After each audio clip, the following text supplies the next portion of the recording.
Hello friends, இன்றைக்கி நாம் பன்னீர் Manchurian செய்யலாம். அதுக்கு தேவையான ஒரு 200 கிராம் பன்னீர் எடுத்துக்கோங்க. எப்படி செய்யலான்னு பார்க்கலாம் வாங்க.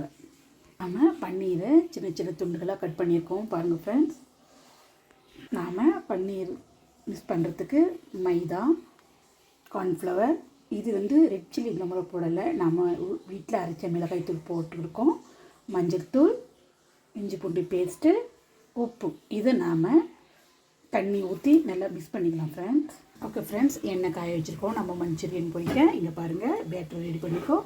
இப்போ நம்ம பன்னீர் துண்டுகளை போட்டுட்டு நாம் நல்லாவே கோட்டிங் மிக்ஸ் பண்ணிவிட்டு எண்ணெயில் போட்டோம்னா, நான் கோட்டிங் நல்லா இருக்கிறதுக்காக நான் ஸ்பூன் கணக்கெலாம் உங்களுக்கு சொல்லலை ஃப்ரெண்ட்ஸ். நம்ம எவ்வளோ தேவையோ அதுக்கேற்ற மாதிரி நம்ம எடுத்துக்க வேண்டியது தான். ஓகே ஃப்ரெண்ட்ஸ், எண்ணெய் காஞ்சிருக்கு. நாம் ஒரு இதுவாக துண்டுகளாக நம்ம போட்டுடலாம்.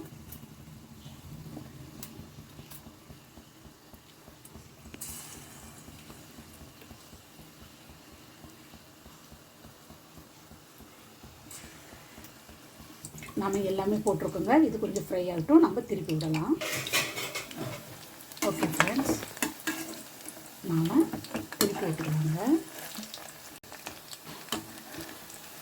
ஃப்ரை பண்ணி எடுத்துக்கலாங்க. கோட்டிங் ரொம்ப அப்படி சுலோவில் பாருங்கள், சரியாகவே இது கோட்டிங் போடலை. கோட்டிங் ஒழுங்காக போட்டா உடனே நான் திருப்பிட்டேங்க, அதனால் இப்படி வந்துச்சுங்க. நம்ம போடும்போது கொஞ்சம் வெந்து பிறகு திருப்பினா நம்ம கோட்டிங் பிரியாமல் இருக்குங்க. இந்த அளவுக்கு கொஞ்சது போதுங்க, நாம் எடுத்துடலாம்.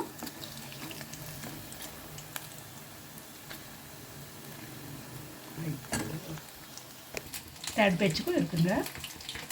ஹலோ ஃப்ரெண்ட்ஸ், நம்ம மஞ்சூரியனுக்கு தேவையானது ஆனியன் கட் பண்ணி வச்சுருக்கோம்,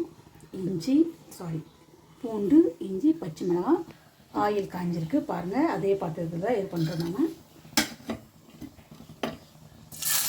இஞ்சி போட்டுருக்கோம்.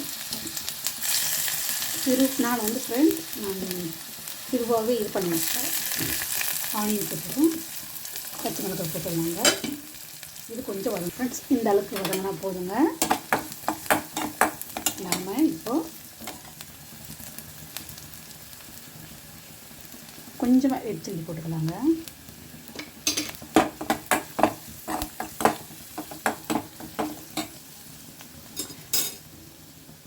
டொமேட்டோ கெச்சப், அப்புறம் அது ரெட் சில்லி சாஸ் 2 மிக்சர் கேன்சரு. இது நம்ம டார்க் சோயா சாஸ் கொஞ்சம் ஊற்றிக்கலாங்க. அது லைட்டாக வதங்கி இருக்குங்க. ஒரு ஸ்பூன் கார்ன்ஃப்ளவர் வச்சுருக்கோம். அதில் நம்ம தண்ணி தேவையான அளவுக்கு கொஞ்சம் கரைச்சிக்கலாங்க.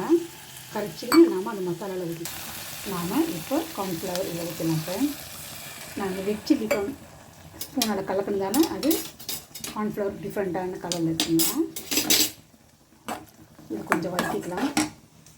தேவையான அளவுக்கு ஒரு பிஞ்சு நான் உப்பு போடுறாங்க. ஆல்ரெடி சாஸெல்லாம் உப்பு இருக்குங்க, அதனால் இந்த அளவுக்கு திக்னஸ் வந்துருக்கு. நாம் ஃப்ரை பண்ண வச்சுருந்த பன்னீர் உடைய கோட்டிங் மஞ்சூரியனை இது போட்டலாம் வச்சுங்க. இப்போ நாம் தழுவிக்கலாம் ஃப்ரெண்ட்ஸ். நாம் தழுவி கொடுத்தலாம் ஃப்ரெண்ட்ஸ். இப்போ நாம் கொத்தமல்லி போட்டு நாம் இறக்கிடலாங்க.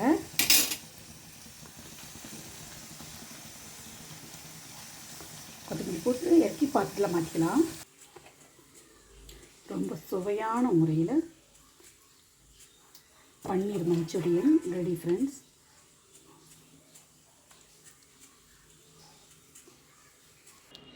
சுவையான முறையில் நம்ம பன்னீர் மஞ்சூரியன் செஞ்சுட்டு ஃப்ரெண்ட்ஸ்.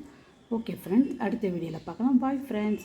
இந்த சேனல் உங்களுக்கு பிடிச்சிருந்தால் லைக் பண்ணுங்கள், ஷேர் பண்ணுங்கள் ஃப்ரெண்ட்ஸ், சப்ஸ்கிரைப் பண்ணுங்கள் friends. Okay friends, bye friends.